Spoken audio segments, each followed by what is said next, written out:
సర్వోన్నతుడా నీవే నాకు ఆశ్రయ, నీవే నాకు ఆశ్రయ దుర్గ.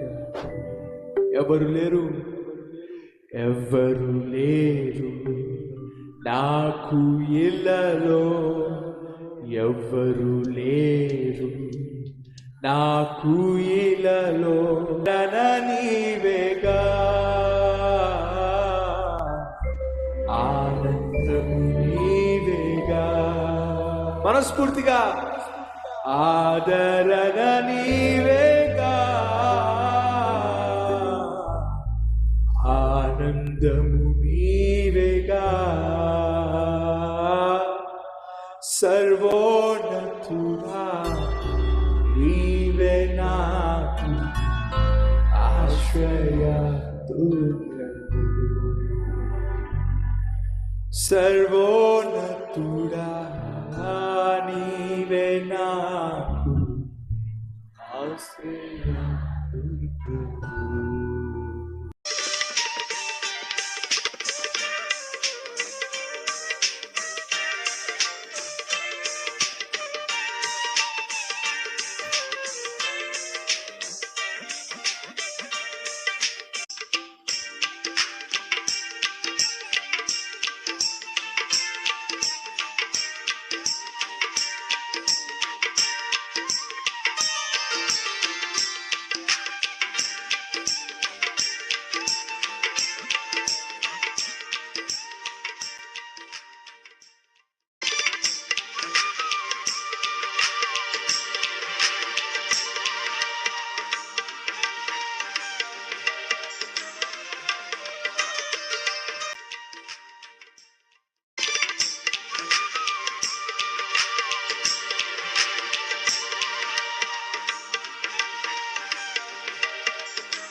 కార్యములు 1వ అధ్యాయము 8వ వచనంలో ఆయన చెప్తున్నమాట, ఆయనను పరిశుద్ధాత్మ మీ మీదికి వచ్చున్నప్పుడు మీరు శక్తిని పొందెదరు గనుక మీరు యెరూషలేములోను యూదయ సమరయ దేశములందంతటను భూదిగంతముల వరకు నాకు సాక్షులై ఉందురు. ఎవరికి సాక్షులట? నాకు సాక్షులై ఉందురు. సాక్ష్యం ఇవ్వండి అని అంటే మన గురించి మనం చెప్పుకుంటాం, అది సాక్ష్యం కాదు. ఆ డాక్టర్ గారు అద్భుతంగా వైద్యం చేస్తాడు. ఎంతటి క్యాన్సర్ పేషెంట్నైనా వైద్యంతో బాగు చేస్తాడు. మీకెలా తెలుసు అండి అని మీరు ప్రశ్నించారనుకోండి, ఆ పేషెంట్ ఏమన్నాడు తెలుసా? ఆ డాక్టర్ గారు మంచి డాక్టర్ గారు అద్భుతంగా వైద్యం చేస్తాడు, ఎలాంటి క్యాన్సర్ పేషెంట్నైనా సరే బాగు చేస్తాడు అని చెప్తున్నప్పుడు మీరెలా చెప్పగలరు? అప్పుడు ఆ పేషెంట్ ఏమంటాడో తెలుసా? దానికి నేనే సాక్ష్యము. నువ్వెలా సాక్ష్యము? చాలామంది డాక్టర్లు చెప్పారు నెల కంటే ఎక్కువ బ్రతకను అని చెప్పి. ఎవరో చెప్పారు, ఆ డాక్టర్ దగ్గరికి వెళితే ఆయన చక్కగా వైద్యం చేస్తాడు. ఎంత ఆరోగ్యం చెడిపోయినా, తీవ్రస్థాయికి చేరిపోయినా ఆయన వైద్యం చేయడం వల్ల బ్రతుకుతారు అని చెప్పి ఎవరో నాకు చెప్పారు. నేను నమ్మా, ఆ డాక్టర్ దగ్గరికి వెళ్ళా, ఆయన ఇచ్చిన వైద్యాన్ని స్వీకరించా. ఆయన క్యాన్సర్ రోగం నుంచి రోగులను బాగు చేస్తాడు అని నేను చెప్తున్నా. ఎలా? దానికి నేనే సాక్ష్యము. నువ్వెలా సాక్ష్యము? నేను క్యాన్సర్ రోగితో బాధపడ్డా, ఆయన వైద్యం ద్వారా క్యాన్సర్లో నుంచి బయటపడ్డా. ఇప్పుడు ఆ డాక్టర్ గారు ఎంత ఫేమస్ డాక్టర్ అయినా తన గురించి తాను చెప్పుకోలేడు. సాక్ష్యం.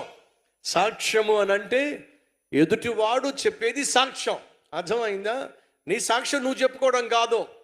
యేసుక్రీస్తు జీవితాలు బాగు చేయగలడు, పాపిష్టి వారిని పరిశుద్ధ పరచగలడు, తాగుబోతులను, తిరుగుబోతులను, పాపిష్టి అలవాట్లకు బానిసైన వారిని పరిశుద్ధ జీవితం ఇవ్వగలడు అని మనం చెప్తున్నప్పుడు ఎదుటివాడు ప్రశ్నిస్తాడు, ఎలా చెప్పగలవు?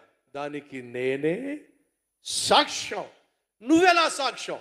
ఒకప్పుడు నేను తాగుబోతోండి, ఒకప్పుడు నేను తిరుగుబోతోండి, ఎవరు నన్ను మార్చలేకపోయారు. కానీ యేసుక్రీస్తుకు ప్రార్థన చేయడం వల్ల నా త్రాగుడు నుండి, నా తిరుగుళ్ళ నుండి ఆయన నన్ను బాగు చేశాడు. ఇప్పుడు నువ్వు ఎవరి గురించి సాక్ష్యం ఇస్తున్నావు? క్రీస్తును గూర్చి సాక్ష్యం ఇస్తున్నావు. సాక్ష్యం అంటే నీ గురించి నువ్వు చెప్పుకునేది కాదు. సాక్ష్యం అంటే నీ గురించి మరొకడు చెప్పేది. సాక్ష్యం అంటే నీ గురించి నువ్వు చెప్పుకోవడం కాదు. సాక్ష్యం అంటే క్రీస్తు నీ జీవితంలో ఏం చేశాడో చెప్పడం. విను సహోదరి సహోదరులు, క్రీస్తును విశ్వసించిన ప్రతి ఒక్కరికి ఏముందో చెప్పండి, చెప్పండి గట్టిగా. సాక్ష్యం ఉంది. ఇప్పుడు నా ప్రశ్న, నీకంటూ సాక్ష్యం ఉందా? మాట్లాడరే. నీకంటూ సాక్ష్యం ఉందా? ఒకసారి ఆలోచించు. ప్రభు ఏమంటున్నాడు? పరిశుద్ధాత్మ దేవుడు వచ్చినప్పుడు మీరు శక్తిని పొందుకుంటారు. శక్తిని పొందుకున్న మీరు మొదట యెరూషలేములో అనగా మీ ఇంట్లో సాక్ష్యం ఉండాలి. యూదయలో అనగా మీ బంధువుల మధ్య సాక్ష్యం ఉండాలి. సమరయ అనగా స్నేహితుల మధ్య సాక్ష్యం ఉండాలి.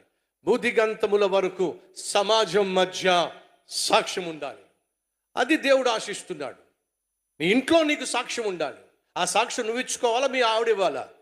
చెప్పండి. నా భర్త ఒకప్పుడు తాగుబోతాడు, కానీ ఈరోజు ఎంత ప్రేమ గలవాడుగా మార్పు చెందాడో. ఎలా? క్రీస్తు నా భర్తను బాగు చేశాడు. నీ భర్తను గూర్చి నువ్వు సాక్ష్యం ఇవ్వగలిగా. నా భార్య గయ్యాలి, ఇష్టానుసారంగా జీవించేది, అలాంటి నా భార్యను దేవుడు అద్భుతంగా మార్చాడు అని చెప్పి నువ్వు నీ భార్యను గూర్చి సాక్ష్యం ఇవ్వగలగాలి. అది సాక్ష్యమో.